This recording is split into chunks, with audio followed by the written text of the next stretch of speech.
लालच ने घर तोड़ दिया मगर एक वसीयत ने सब बदल दिया। कभी कभी इंसान अपने ही घर में अजनबी बन जाता है। जहाँ मोहब्बत मिलनी चाहिए वहाँ ज़िल्लत मिलती है। एक बहू जिसने ससुराल को अपना घर समझा, उसी को जदाद की खातिर घर से निकालने की कोशिश की गई, मगर फिर एक ऐसी वसीयत सामने आई जिसने जुल्म करने वालों के चेहरे बेनकाब कर दिए। आज की ये कहानी आपके दिल को हिला कर रख देगी। कमरे में अजीब सी खामोशी फैली हुई थी और दीवार पर लगी घड़ी की टिक टिक मेरे दिल की धड़कनों से भी ज़्यादा तेज़ महसूस हो रही थी। घर में मेरे ससुर के इंतकाल को अभी सिर्फ 3 दिन हुए थे, लेकिन ऐसा लग रहा था जैसे बरसों पुरानी नफ़रतें अचानक बहर निकल आई हूँ। मैं सहन के एक कोने में बैठी मुसलसल रो रही थी, जबकि मेरी सास अपने कमरे में बैठी जदाद के कागजात बार बार देख रही थी। उनके चेहरे पर गम से ज़्यादा एक अजीब सी बेसब्री दिखाई दे रही थी, जैसे वो किसी मौका का इंतज़ार कर रही हो। मेरे शौहर का रवैया भी इन दिनों बहुत बदल चुका था। वो पहले की तरह मुझसे बात नहीं करता था और ना ही मेरी आंखों में देखता था। मैं बार बार सोचती कि आखिर अचानक ऐसा क्या हो गया है कि एक घर जो कभी मोहब्बत से भरा रहता था, अब वहाँ हर तरफ नफ़रत महसूस होने लगी थी। मेरे ससुर हमेशा मुझे अपनी बेटी कहते थे। जब मैं इस घर में दुल्हन बनकर आई थी तो उन्होंने सबके सामने मेरा हाथ पकड़कर कहा था कि आज से ये मेरी बेटी है और उसकी इज़्ज़त मेरी इज़्ज़त होगी। उन्हीं अल्फाज की वजह से मैंने हमेशा इस घर को अपना घर समझा था। मैंने अपनी सास की खिदमत की, नंद के हर नखरे बर्दाश्त किए और अपने शौहर के हर दुख सुख में उसका साथ दिया। फिर जब मेरे ससुर बीमार हुए तो कई कई रातें मैंने जाकर गुजारी थी। उनके लिए दवाइयाँ लाना, वक्त पर खाना देना, उनके कपड़े बदलना, यहाँ तक कि उनके बिस्तर के पास बैठकर कुरान पढ़ना भी मेरी आदत बन गया था। लेकिन आज उन्हीं सब कुर्बानियों का सिला मुझे अजीब अंदाज में मिलने वाला था। दोपहर के वक्त मेरी सास ने अचानक सब घर वालों को बड़े कमरे में जमा किया। उनके हाथ में फाइल थी और चेहरे पर गरूर साफ दिखाई दे रहा था।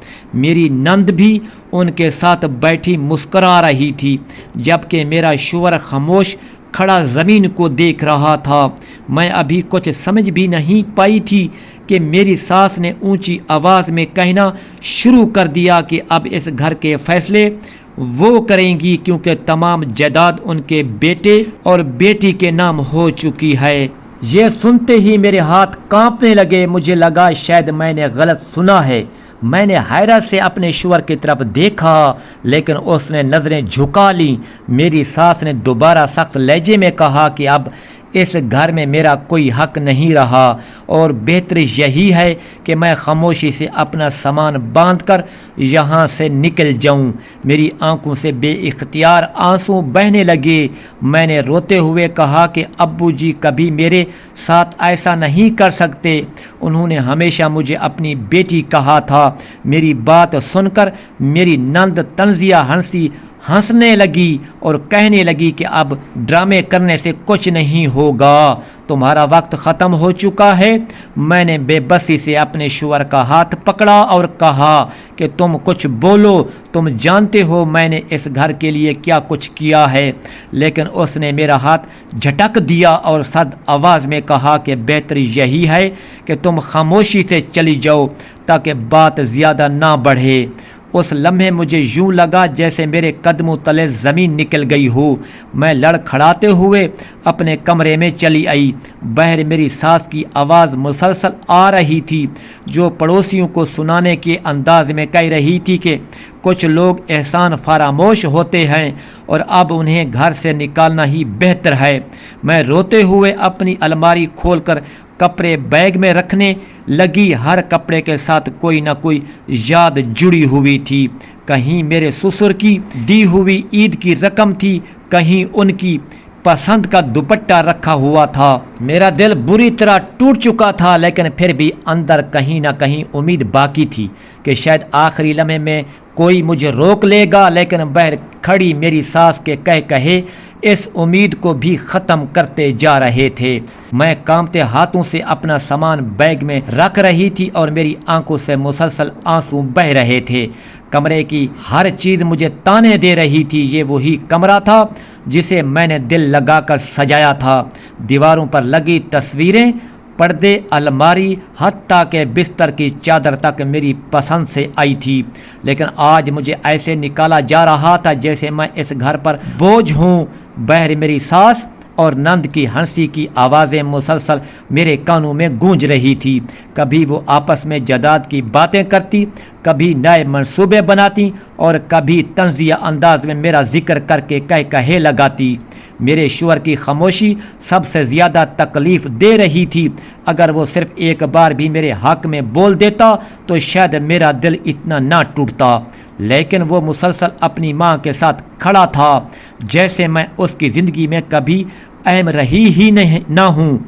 मैंने आंसू साफ करते हुए आखिरी बार कमरे पर नज़र डाली और सोचने लगी कि इंसान के साथ सबसे बड़ा जुल्म तब होता है जब वो अपने ही लोगों के हाथों टूटे। अभी मैंने अलमारी के निचले हिस्से से अपना एक पुराना दुपट्टा निकालने के लिए दरवाज़ा खींची ही थी कि अचानक दरवाज़ा अंदर कहीं अटक गई। मैंने ज़ोर लगाया तो लकड़ी की एक पुरानी तह पीछे की तरफ हिल गई। पहले तो मुझे लगा शायद अलमारी ख़राब है, लेकिन फिर अंदर किसी कागज़ का कोना दिखाई दिया। मैंने हैरत से हाथ अंदर डाला और एक पुरानी फाइल बाहर निकाल ली। फाइल पर धूल जमी हुई थी, जैसे बरसों से किसी ने उसे हाथ ना लगाया हो। मेरा दिल ज़ोर ज़ोर से धड़कने लगा। मैंने जल्दी से फाइल खोली तो अंदर कुछ कानूनी कागजात थे। सबसे ऊपर एक बंद लिफाफा रखा था जिस पर मेरे ससुर की लिखाई में साफ लिखा था कि ये इनकी आखिरी वसीयत है और उसे उनके इंतकाल के बाद खोला जाए। मेरी सांस रुकने लगी। मैंने फ़ौरन दरवाजे की तरफ देखा ताकि कोई अंदर ना आ जाए। बहर अब भी मेरी सास की आवाज़ गूंज रही थी, जो अपनी बेटी से कह रही थी कि आखिरकार इस मनहूस औरत से जान छूट गई। उनकी बातें सुनकर मेरे हाथ मज़ीद कांपने लगे, लेकिन मैंने जल्दी से लिफाफा खोल लिया। जैसे ही मैंने वसीयत पढ़ना शुरू की तो मेरी आंखें हैरत से फैल गईं। मेरे ससुर ने शुरू में लिखा था कि वो पूरे होश व हवास में ये वसीयत लिख रहे हैं और उन पर किसी किस्म का दबाव नहीं। उसके बाद उन्होंने अपने घर वालों के बारे में ऐसी बातें लिखी थी जिन्हें पढ़कर मेरे रोंगटे खड़े हो गए। उन्होंने लिखा था कि बीमारी के दिनों में उन्हें सबसे ज़्यादा तकलीफ़ अपने बेटे, बेटी और बीवी के रवैये से पहुंची, क्योंकि वो सब उनकी दौलत के इंतज़ार में थे, जबकि उनकी असल खिदमत सिर्फ एक शख्स ने की और वो मैं थी। उन्होंने लिखा था कि जब रातों को उन्हें तेज़ बुखार होता था तो मैं उनके सराहने बैठी रहती थी। जब उन्हें दवाई की ज़रूरत होती तो मैं भाग कर लाती थी। यहाँ तक कि जब घर के बाकी लोग अपनी नींद पूरी कर रहे होते थे तब मैं उनके पाँव दबाती रहती थी। मेरी आंखों से आंसू टपकने लगे, क्योंकि मुझे यकीन नहीं आ रहा था कि उन्होंने मेरी हर कुर्बानी को इतनी गहराई से महसूस किया था। फिर अचानक मेरी नज़र अगली सतर पर गई और मेरा दिल एक लम्हे के लिए रुक गया। इसमें लिखा था कि वो अपनी सारी जायदाद, मकान, दुकानें और बैंक बैलेंस सिर्फ उसी शख्स के नाम करते हैं जिसने आखिरी वक्त तक उनका साथ दिया। मैं बेइख्तियार कांपने लगी, क्योंकि इस सत्तर के बाद जो नाम लिखा था वो मेरा था। मुझे यूं लगा जैसे पूरी दुनिया अचानक खामोश हो गई हो। बहर अब भी कहे गूंज रहे थे, लेकिन मेरे अंदर एक नई ताकत पैदा होने लगी थी। पहली बार मुझे महसूस हुआ कि शायद अल्लाह ने मुझे तन्हा नहीं छोड़ा। मैंने जल्दी से वसीयत को सीने से लगाया और आंखें बंद करके गहरा सांस लिया। अब मेरे आंसू बेबसी के नहीं थे, बल्कि एक ऐसे सच के थे जो चंद लम्हों बाद इस घर की बुनियादें हिला देने वाला था। میں نے کانپتے ہاتھوں سے وہ وصیت دوبارہ پڑھی تاکہ یقین ہو جائے کہ میں کوئی خواب نہیں دیکھ رہی۔ ہر لفظ میرے دل میں اترتا جا رہا تھا۔ میرے سسر نے نہ صرف اپنی ساری جائیداد میرے نام کی تھی بلکہ وصیت کے آخر میں یہ بھی لکھا تھا کہ اگر ان کے انتقال کے بعد مجھ پر ظلم کیا جائے یا مجھے گھر سے نکالنے کی کوشش کی جائے تو یہ وصیت فوراً سب کے سامنے پیش کی جائے۔ انہوں نے اپنے وکیل کا نام، دستخط اور 2 گواہوں کے نام بھی درج کیے ہوئے تھے۔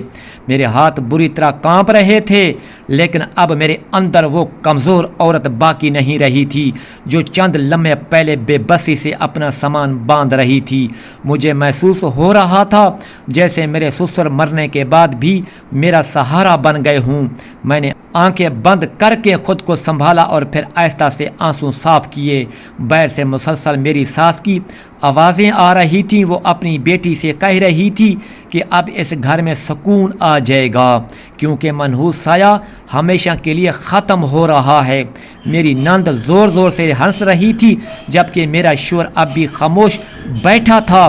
اس خاموشی نے میرے دل کو سب سے زیادہ زخمی کیا تھا کیونکہ میں نے کبھی سوچا بھی نہیں تھا کہ ایک دن وہ اپنی ماں کے خوف میں آ کر اپنی بیوی کو اس طرح تنہا چھوڑ دے گا۔ میں نے وصیت کو مضبوطی سے ہاتھ میں پکڑا اور آہستہ آہستہ کمرے سے باہر نکل آئی۔ جیسے ہی میں ڈرائنگ روم میں پہنچی سب کی نظریں میری طرف اٹھ گئیں۔ میری ساس نے طنزیہ مسکراہٹ کے ساتھ کہا کہ ابھی تک گئی نہیں ہو، کیا اب دھکے دے کر نکالوں؟ میری نند نے بھی فوراً بات بڑھاتے ہوئے کہا کہ ایسے لوگ عزت سے نہیں جاتے، انہیں ذلیل کر کے نکالنا پڑتا ہے۔ پہلے میں شاید ان باتوں پر ٹوٹ جاتی لیکن اب میرے چہرے پر عجیب سا سکون تھا۔ میں خاموشی سے ان کے سامنے جا کر کھڑی ہو گئی۔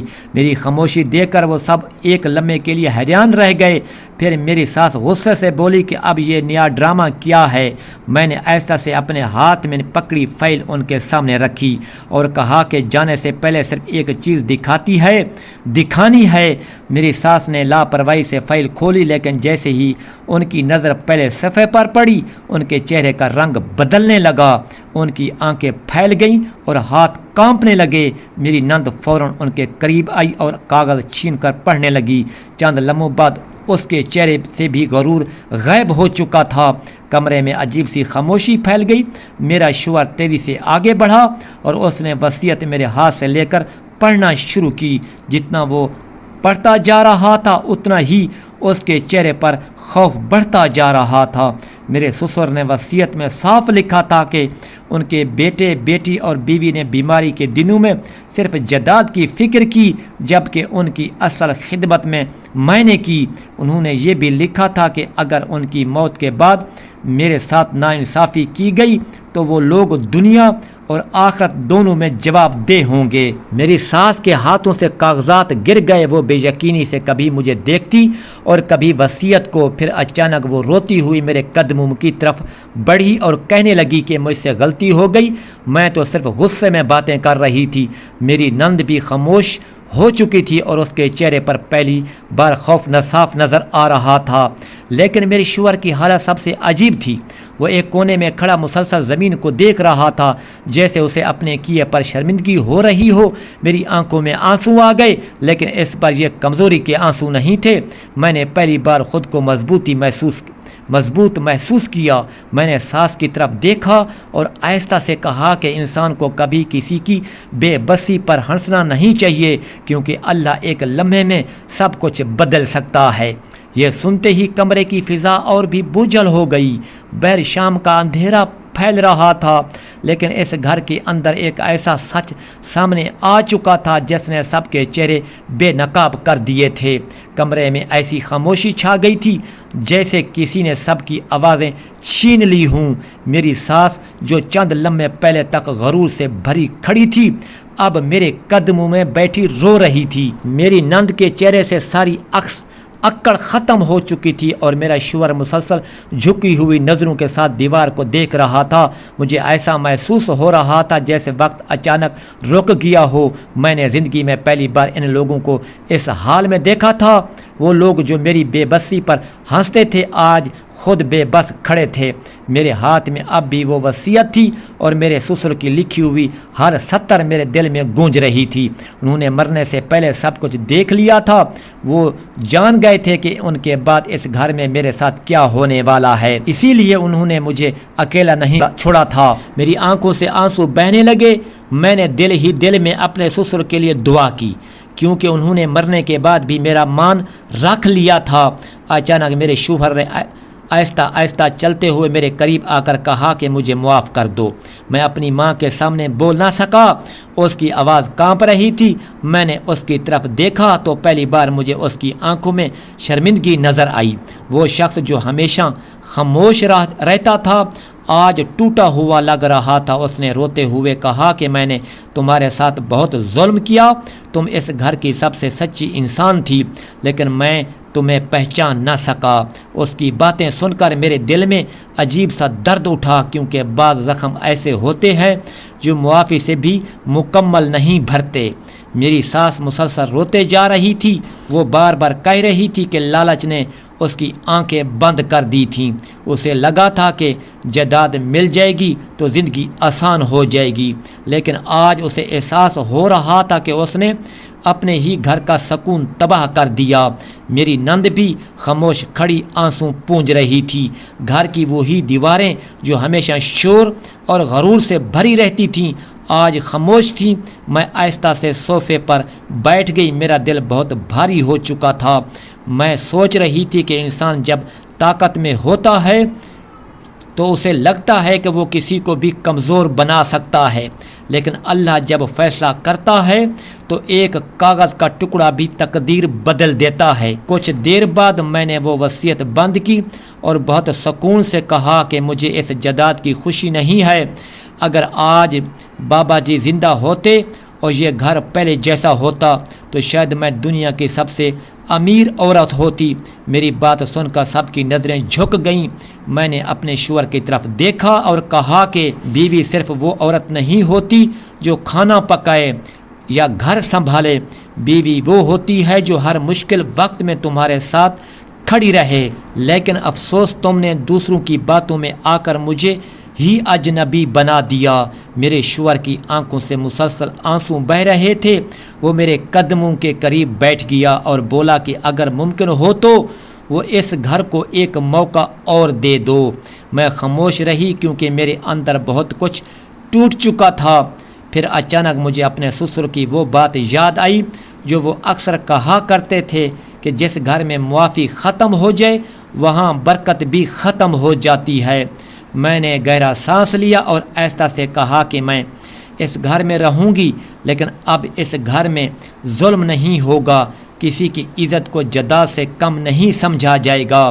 میری ساس پھوٹ پھوٹ کر رونے لگی وہ اور میرے ہاتھ پکڑ کر معافی مانگنے لگی۔ اس رات گھر میں پہلی بار سب نے مل کر کھانا کھایا، لیکن ہر شخص خاموش تھا۔ شاید سب اپنے اپنے گناہوں کے بارے میں سوچ رہے تھے۔ رات گئے میں اپنے کمرے میں گئی تو کھڑکی سے چاندنی اور اندر آ رہی تھی۔ میں نے آسمان کی طرف دیکھا اور دل ہی دل میں کہا کہ یا اللہ انسان کو کبھی کسی کی بے بسی پر نہیں ہنسنا چاہیے، کیونکہ وقت بدلتے ہی دیر نہیں لگتی۔ اس پوری کہانی کا اصل سبق یہی تھا کہ لالچ انسان کو اندھا کر دیتا ہے، جب سچ ایک دن ضرور سامنے آتا ہے۔ جو لوگ دوسروں کے ساتھ ظلم کرتے ہیں اور وقتی طور پر جیت جاتے ہیں، لیکن آخر کار ہار انہی کا مقدر بنتی ہے۔ عزت، محبت اور خلوص دنیا کی سب سے بڑی دولت ہے، اور جو لوگ انہیں کھو دیتے ہیں وہ سب کچھ پا کر بھی خالی رہ جاتے ہیں۔